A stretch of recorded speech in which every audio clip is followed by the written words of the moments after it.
Praise the lord.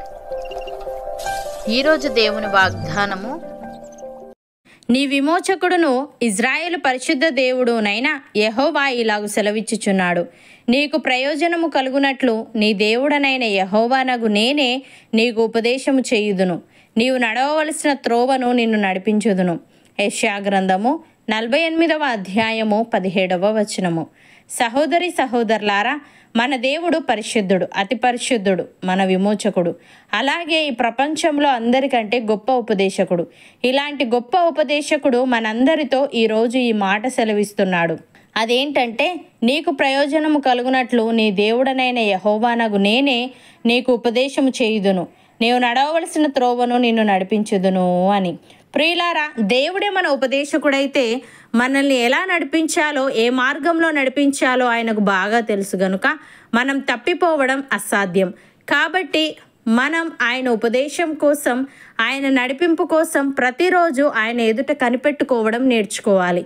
గందరగోళం, పాపంతో నిండి ఉన్న ఈ లోకంలో పరిశుద్ధముగా, నీతిగా జీవించాలంటే దేవుని సహాయం తప్పనిసరి. దేవుని సహాయం కొరకు ఆయన వద్దకు వచ్చిన వారికి ఆయన తన మార్గాలను తప్పక నేర్పిస్తాడు. అలా నేర్పించడం ఆయనకెంతో ఇష్టం. ఇలాంటి దేవుణ్ణి పెట్టుకొని ఆయన దగ్గర ఏమీ నేర్చుకోలేని మనుషుల భ్రష్ట స్వభావం, మొండితనం, ఆత్మ సంబంధమైన అజ్ఞానం ఎంతో ఘోరమైనవి. దేవుని బోధ మనకు అవసరం లేదనుకుంటే మనం ఆధ్యాత్మిక సత్యాల గురించి అజ్ఞానంలోనూ అంధకారంలోనూ ఉండిపోతే ఆశ్చర్యం లేదు. భక్తుడు ఈ విధంగా అంటున్నాడు, యెహోవా ఉత్తముడును యథార్థవంతుడునై ఉన్నాడు కావున తన మార్గమును గూర్చి ఆయన పాపులకు ఉపదేశించును. న్యాయ విధులను బట్టి ఆయన దీనులను నడిపించును. తన మార్గమును దీనులకు నేర్పును. ఆయన చేసిన నిబంధనను, ఆయన నియమించిన శాసనములను గైకొను వారి విషయంలో యెహోవా త్రోవలన్నీ కృపాసత్యమయములై ఉన్నవి అని. ప్రియులారా, ఆయనతో సహవాసము చేసిన ఎడల మీకు సమాధానము కలుగును, అలాగున మీకు మేలు కలుగును. ఆయన నోటి ఉపదేశమును అవలంబించుడి, ఆయన మాటలను మీ హృదయంలో ఉంచుకొనుడి. సర్వశక్తుని వైపు మీరు తిరిగిన ఎడల, మీ గుడారములలో నుండి దుర్మార్గమును దూరముగా తొలగించిన ఎడల మీరు అభివృద్ధి పొందెదరు. అపోస్తలుడైన పౌలు ఈ విధంగా అంటున్నాడు, సహోదరులారా, పరిశుద్ధమును దేవునికి అనుకూలమునైన సజీవ యాగముగా మీ శరీరములను ఆయనకు సమర్పించుకొనుడని దేవుని వాత్సల్యమును బట్టి మిమ్మును బతిమాలుకొనుచున్నాను. ఇట్టి సేవ మీకు యుక్తమైనది. మీరు ఈ లోక మర్యాదను అనుసరింపక ఉత్తమమును అనుకూలమును సంపూర్ణమునయ్యున్న దేవుని చిత్తమేదో పరీక్షించి తెలుసుకున్నట్లు మీ మనస్సు మారి నూతన మగుట వలన రూపాంతరము పొందుడి. తను తాను ఎంచుకొనదగిన దానికంటే ఎక్కువగా ఎంచుకొనక, దేవుడు ఒక్కొక్కరికి విభజించి ఇచ్చిన విశ్వాస పరిమాణ ప్రకారము తాను స్వస్థబుద్ధి గల వాడగుటకై తగిన రీతిగా తను ఎంచుకొనవలనని నాకు అనుగ్రహింపబడిన కృపను బట్టి మీలోనున్న ప్రతివానితోనూ చెప్పుచున్నాను అని. సహోదరి సహోదరులారా, మనం యేసును గూర్చి విని ఆయన యందలి సత్యము ఉన్నది ఉన్నట్టుగానే ఆయన యందు ఉపదేశింపబడిన వారమైన ఎడల మనం అలాగు క్రీస్తును నేర్చుకున్న వారము కాము.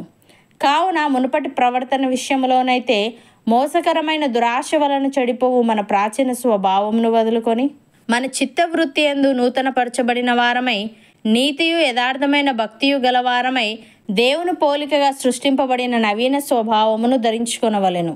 అవును అన్నవారు నాతో పాటు ప్రార్థనలో ఏకీభవించండి. పరిశుద్ధుడా, ప్రేమగల తండ్రి, మాకు ప్రయోజనము కలుగునట్లు నీవే మాకు ఉపదేశము చేయుదువని, మేము నడవవలసిన త్రోవను మమ్మను నడిపించుదువని, మేము నీ ఉపదేశం కోసం, నీ నడిపింపు కోసం ప్రతిరోజు నీ ఎదుట కనిపెట్టుకోవడం నేర్చుకోవాలని నీవు తెలియజేశావు. తండ్రి, నీకు స్తుతులు. దేవా, మేము నీతో సహవాసము చేస్తూ నీ నోటి ఉపదేశమును అవలంబిస్తూ నీ మాటలను మా హృదయంలో ఉంచుకునే వారముగా ఉండుటకు సహాయము దయచేయమని, పరిశుద్ధమును నీకు అనుకూలమునైన సజీవ యాగముగా మా శరీరములను నీకు సమర్పించుకొని ఉత్తమమును అనుకూలమును సంపూర్ణమునై ఉన్న నీ చిత్తమేదో పరీక్షించి తెలుసుకొనున్నట్లు మా మనస్సు మారి నూతన మగుట వలన రూపాంతరము పొందుకొనుటకు కృపచూపమని, నీ పోలికగా సృష్టింపబడిన నవీన స్వభావమును మాలో ప్రతి ఒక్కరికి నీవే ధరింపజేయమని యేసుక్రీస్తు నామమున ప్రార్థిస్తున్నాము తండ్రి. ఆమెన్.